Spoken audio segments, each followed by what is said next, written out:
You are listening to the Navigating Adult ADHD podcast, where it's all about education, support, and coaching for adults with ADHD. I'm your host, Zena, a late diagnosed ADHDer, here to help you unpack the challenges, frustrations, and the positive side of living with ADHD. With my no BS approach, I'll help you to better understand your unique ADHD brain and how you can work with it to feel better, increase your self-confidence, improve your relationships, and ultimately achieve your goals. Hello, my friend. Welcome back to Navigating Adult ADHD podcast. So excited for this episode today. Before we dive in, I just wanted to ask, have you heard of the Māori word for ADHD? It is aro-rera-tini. Now, I love this word because it is a much more accurate description of living with ADHD. So the translation is attention goes to many things. And if you have been listening from, what do I want to say? If you've been listening to this podcast for a while, if you have been learning about ADHD, you will know that it's not that we have a deficit of attention, but, which is in the title. Isn't that ironic? Attention deficit hyperactivity disorder. It's not that we actually have a deficit of attention. It's that our attention does go to too many things. So if you are, sitting in your office and somebody walks past the door, you can easily get distracted by that and maybe go off on a tangent in your brain or think of something else that you needed to do or say. And, we are so easily distracted because our attention goes to too many things. So again, such a beautiful way to say ADHD, and that is aro-rera-tini. Okay? Anyway, I am super excited for this episode. So, have you ever been in a situation like this? When you are in a job and contract emails get sent out for the following year, okay? So, for example, the person I'm thinking of, they're in a teaching position, and while they've taught in the same school for years, every year an email comes out with the contract for the next year, renewing your contract for the next year. And imagine being in a situation where emails have gone out for contracts, but you haven't got one. Now, everybody else around you, all your colleagues, everybody else is talking about their contract and what it says and whether they're getting a pay rise and what have you, but you haven't got one. So immediately you start to assume, holy shit, my contract's not getting renewed. I'm actually being let go. I'm going to have to find a new job.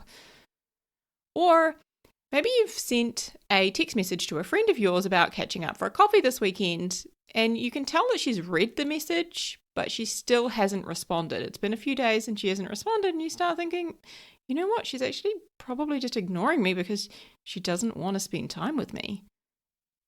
Or maybe your partner comes into the kitchen and you ask him a question and you get this short, snappy reply, and you start to think, oh my God, I must have done something wrong. What's he mad about? What have I done now? Any of that sound familiar? So this can be a really hard one for us ADHDers, because when we start to think and assume the worst, as all three of these examples have highlighted, when we start to assume the worst, we end up spiraling and we end up generally feeling pretty terrible. And when we feel terrible, that might lead to us procrastinating or trying to numb how we feel and, everything else that's going on in our brain with things like food or alcohol or scrolling. So maybe you get an email from a coworker that says, I can't make sense of this report that you've written. And immediately you think, oh my God, I must have done something wrong. And then the anxiety kicks in. Or you're about to hit publish on your new website, but you just keep thinking, you know what, it's still not good enough. I've got to change these fonts and I should probably swap out these pictures and maybe I just need to reword these things. Or perhaps you walk into school to pick up your kid and you see two mums in the corner and they look at you and then immediately they put their heads together and they start whispering. And you just know that they've got to be talking about you and it's not good. In every single one of those examples, we do one very important thing. Okay, that's what I want to highlight. We take what we see we take what other people say and what they do, and we make it mean something about us. So my coworker said that she can't make sense of this report. Immediately I make it mean I've done something wrong. Or I imagine people coming to my website and critiquing it, and I make it mean it's not good enough yet. Or these two mums at school, they look at me, then they put their heads together, they start whispering, and I make it mean they're talking shit about me. In every single one of those examples, I end up feeling terrible. I feel anxious, or I feel afraid, or I feel angry. What we make it mean determines how we feel. So this single question has been life-changing for me and for so many of the ADHDers that I have had the privilege of working with. And the question is, what am I making it mean? That's it, my friend. When I get an email from a coworker, what am I making it mean? When my friend hasn't replied to that text message, what am I making it mean? When I haven't heard back from that job I applied for, what am I making it mean? When my partner is short and snappy, what am I making it mean? This question does something very powerful. It creates a pause button in our ADHD brain, right? And that's something we have trouble with. Sometimes we don't pause and think before we speak or act. But asking this question, it creates that pause button. And that pause button, it gives us a few very valuable seconds to see, I'm making it mean this one thing, but it could also mean something else. So back when I was dating, I remember I messaged this one guy and we started chatting quite a bit. We were messaging back and forth. We were getting on really, really well until one day he just stopped texting me. Now, we hadn't actually met in person yet, but he just stopped texting me. And I felt terrible. So I made it mean, obviously, he does not like me and he was just stringing me along. So, of course, it was never going to work out. I was never going to meet anyone. This whole time I've been trying to date and do this, it's just been a waste of time. It's never going to work. Back then, I also had no idea that I had ADHD.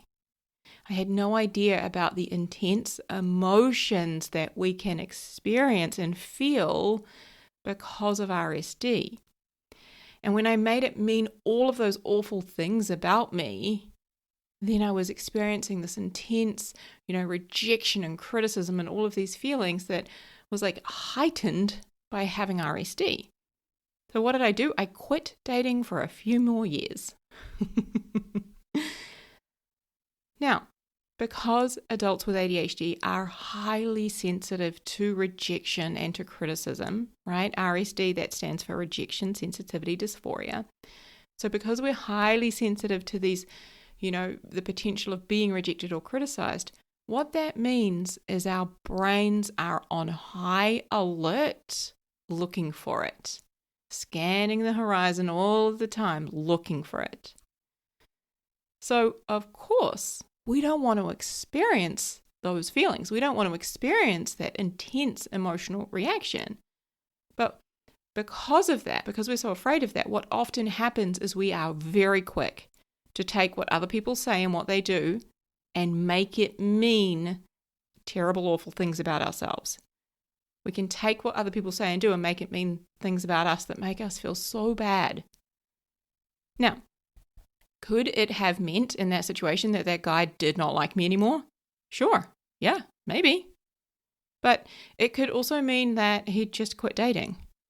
Or it could mean that he'd just decided to go off the dating apps. Or he'd met someone else and decided to start seeing them seriously. It could also mean that he had a family emergency. Or it could mean he lost his phone. It could also mean that he was actually married and not being honest this whole time. It could have meant so many different things. So many. But why pick something that makes me feel bad? Like, there is literally no upside to me doing that.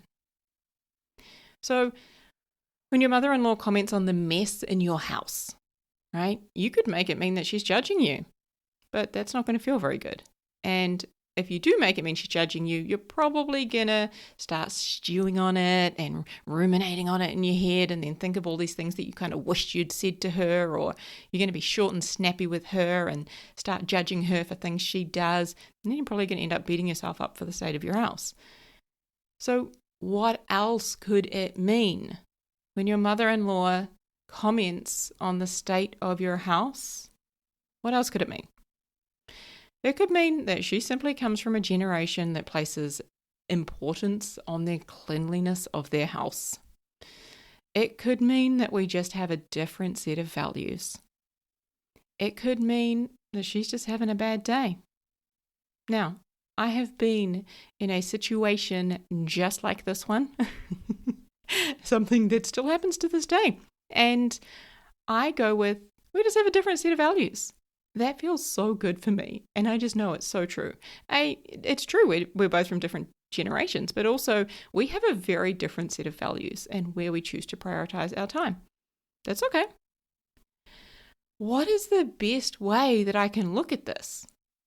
Right? What is the best way you can look at this? Ultimately, we get to decide. So I invite you, my friend, to start asking yourself, what am I making it mean? What else could this mean? And what do I want to make it mean? Like, you get to decide. It really is that simple.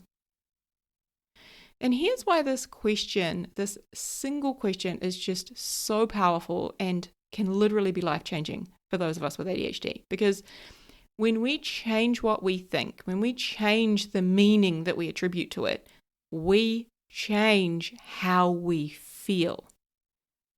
And when we change how we're feeling, we change what we do.